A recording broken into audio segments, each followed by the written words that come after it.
آج کے بعد پہلے بھی ہم کہا کرتے تھے، آج بھی کہتے، بھارت سے خنڈے اور دہشت گرد آئے ہیں ہمیں مارنے کے لیے۔ ہم کہتے ہیں کہ دہشت گردوں کو اپنے ہدف تک پہنچنے سے پہلے پکڑو، ان کو کیفر کردار تک ان کو پہنچاؤ، لیکن اگر اس سے پہلے وہ ہدف تک پہنچے تو اس کا ذمہ دار حکومت اور ریاست ہے۔ ہم نہ بھارت کے پیچھے جائیں گے نہ امریکہ کے پیچھے جائیں گے، پھر کہیں گے کہ ہم نے تو پہلے سے ہی پریس کانفرنس کی، ہم نے تو پہلے ہی قوم کو بتایا کہ علماء نشانہ بن سکتے ہیں۔ کیا آپ کی ذمہ داری بحیثیت حکومت اور ریاست یہ ہے کہ مجھے خبر اور اطلاع دے، یا کوئی اور ذمہ داری بھی ہے آپ کی؟ اس لیے ذمہ دار آپ ہیں اگر ہم نشانہ بنائیں، لیکن اگر آپ یہ کہتے ہیں کہ ہم زبان بند کریں، زبان بندی نہیں ہوگی۔ ہمارے لیے بھی 52 زبان ہے، ہمارے لیے راکٹ لانچر بھی زبان ہے، ہمارے لیے بارود اور گولی بھی زبان ہے۔ ہم نے اس زبان کے ذریعے واشنگٹن کا بھی مقابلہ کیا، ہم نے لندن کا بھی مقابلہ کیا ہے، ہم نے برلن کا بھی مقابلہ کیا ہے، ان ٹٹو پٹو کا مقابلہ بھی کریں گے۔ نعرہ تکبیر، شان محمد مصطفیٰ، شان محمد مصطفیٰ، تاج و تخت ختم نبوت، مجاہدین ختم نبوت، شہداء ختم نبوت، سر بکف سر بلند، سر بکف سر بلند، جمعیت علماء اسلام، نعرہ تکبیر۔ کیا وجہ ہے کہ گالی بھی مولوی کو پڑتی ہے؟ بین الاقوامی گالی، کوچے اور گلی کی گالی تو ہے، وہ تو ہم برداشت کرتے ہیں، وہ تو جناب رسول اللہ صلی اللہ علیہ وآلہ وسلم کو بھی طائف کے گلی میں گالی دی جاتی تھی، وہ گالی تو ہم برداشت کرتے آ رہے ہیں۔ بین الاقوامی گالی دی جاتی ہے، مجھے بھی، میری داڑھی کو بھی، میری پگڑی کو بھی، اسلام کو بھی، مدرسے کو بھی، شاعر اسلام کو بھی، اور منبر اور محراب کو بھی۔ یہ کیا وجہ ہے کہ گالی بھی مجھے دی جاتی ہے اور گولی کا نشانہ بھی میں بن رہا ہوں، مگر آج تک میرا قاتل پکڑا نہیں گیا، میری قاتل کی گرفتاری آج تک نہیں ہوئی۔ پھر تو سوال ہوتا ہے نہیں ہوتا؟ کہتے ہیں سوال بھی مت کرو، کہتے ہیں سوال بھی مت کرو۔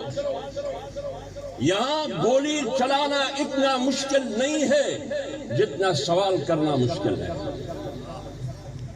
کہتے ہیں سچ نہیں بولنا۔ اب میں کٹ پتلی حکمران کی بات مان لوں کہ سچ نہیں بولنا، یا میں اللہ کی بات مان لوں کہ سچ بولنا؟ میں اللہ کی بات مانتا ہوں کہ سچ بولنا میرا ایمان ہے۔ اس سچ بولنے میں زندگی چلی جاتی ہے تو چلنے دے، لیکن سچ بولیں گے۔ آپ کا راستہ روکیں گے، گلی میں بھی، کوچے میں بھی، چوکوں میں بھی، چوراہوں میں بھی، پارلیمنٹ میں بھی، پارلیمنٹ سے باہر بھی، اور پارلیمنٹ کے اندر بھی آپ کو سکون کا آرام نہیں کرنے دوں گا۔ جب آپ مجھ سے زندگی چھین لیتے ہیں، جب آپ میرے بچوں سے سکون چھین لیتے ہیں، جب آپ میری قیادت پر حملہ آور ہوتے ہیں، جب شاعر اسلام کو نشانہ بناتے ہیں، اسلام کو متنازع بنانے کی کوشش کرتے ہیں، ختم نبوت کو متنازع بنانے کی کوشش کرتے ہیں، ناموس رسالت کو متنازع بنانے کی کوشش کرتے ہیں، اور شاعر اسلام کو متنازع بنانے کی کوشش کرتے ہیں، منبر اور محراب کو متنازع بنانے کی کوشش کرتے ہیں، لہٰذا آپ کے راستے میں ہر جگہ روک اگر ہوگا تو وہ مولوی ہوگا۔ یہ ہوائی باتیں نہیں ہے.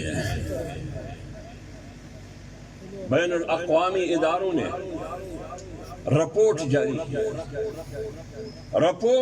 کیا ہے. میرے جیب میں ہے.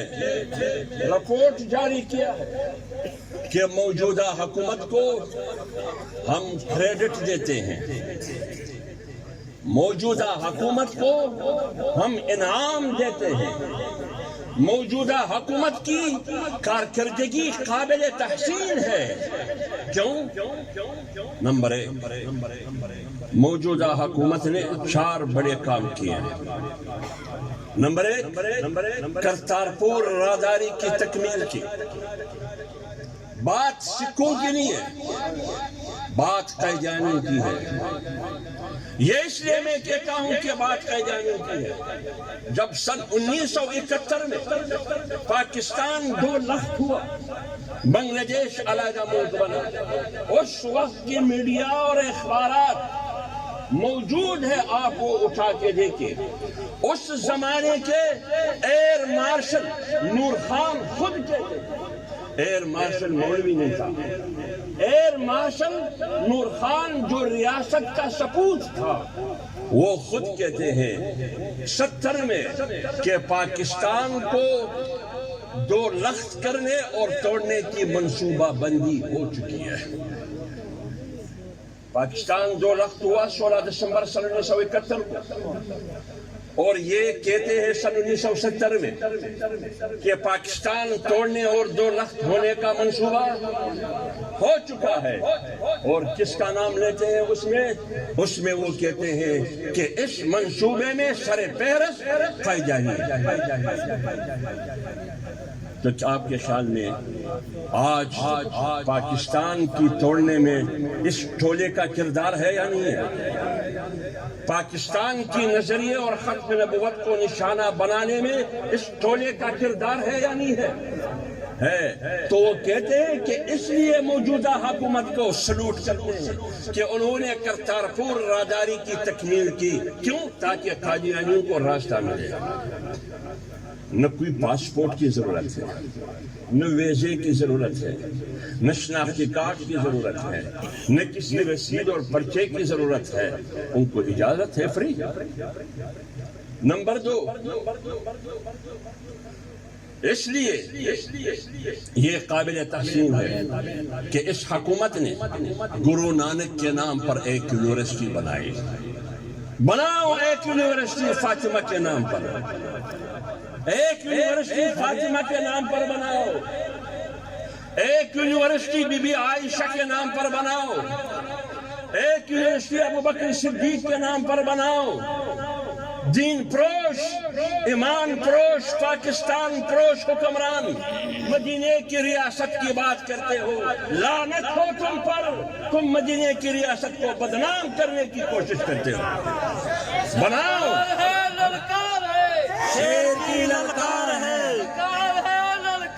شیر کی للکار ہے. بناؤ. میدان بھی حاضر اور گھوڑا بھی حاضر. بناؤ. اسلام آباد میں اعلان کرو کہ حضرت عمر فاروق رضی اللہ تعالیٰ عنہ کے نام پر ایک عظیم بین الاقوامی یونیورسٹی بنے گی. بناؤ اگر آپ کی ہمت اور غیرت ہے. ابوبکر صدیق کے نام پر بناؤ، حضرت عثمان غنی رضی اللہ تعالیٰ عنہ کے نام پر بناؤ. خواتین کے لیے یونیورسٹی بناؤ، بی بی عائشہ کے نام. بنا سکتے ہیں؟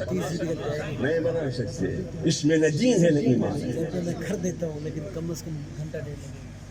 اور گرو نانک کے نام پر بناتے. بناؤ، اس پر ہمارا کوئی اعتراض نہیں ہے، لیکن کچھ ایمان اور اسلام کو بھی دکھاؤ نا. کچھ دینی اور ایمانی غیرت کا مظاہرہ کر دے تاکہ قوم دیکھے کہ واقعی مدینے کی ریاست ہے. اور تیسری بات، اس لیے یہ موجودہ کٹ پتلی حکومت اس لیے قابل تحسین ہے کہ انہوں نے ہندوؤں کی عبادت خانوں اور مندروں کے لیے کروڑوں فنڈ اور رقم اس کی تزیین کے لیے، اس پر خرچ کرنے کے لیے انہوں نے تیار کر رکھے۔ مساجد کے لیے کیوں نہیں؟ مدارس کے لیے کیوں نہیں؟ تم تو جن لوگوں نے اپنے مدد آپ کہتے مساجد 5 روپے چاندہ کر کے ایک بڑی عالیشان مسجد کھڑی کر دی، آپ اس کا دروازہ بھی بند کرنے کی کوشش کرتے ہیں۔ لیکن آپ کے پاس گرو نانک کے لیے پیسہ ہے، کرتارپور کے لیے پیسہ ہے، آپ کے پاس مندر کے لیے پیسہ ہے، بے شک خرچ کرے آپ، کوئی اعتراض نہیں ہے، لیکن تم نے مدارس اور مساجد کے خلاف تلوار کیوں اٹھائی؟ ان کی زبان کاٹنے کی کوشش کیوں کرتے ہو تم؟ اور کس کے کہنے پہ کرتے ہو؟ اس پر بھی دیا ہوگا، یہ ہوائی بات نہیں ہے۔ جو بات ہوگی اگر اس میں ایک جھوٹ بھی ثابت ہو جائے، جو چور کی سزا ہے وہ میری۔ اے بھی رحمان لکھ رہا دونی نمبر نعرہ تکبیر، للکار ہے، للکار ہے، للکار ہے، للکار ہے، نعرہ تکبیر۔ اور نمبر 4، اس لیے یہ حکومت قابل تحسین ہے کہ انہوں نے ایک بہت زبردست کام کیا ہے۔ وہ زبردست کام کیا کیا ہے؟ انہوں نے توہین رسالت کا ارتکاب کرنے والے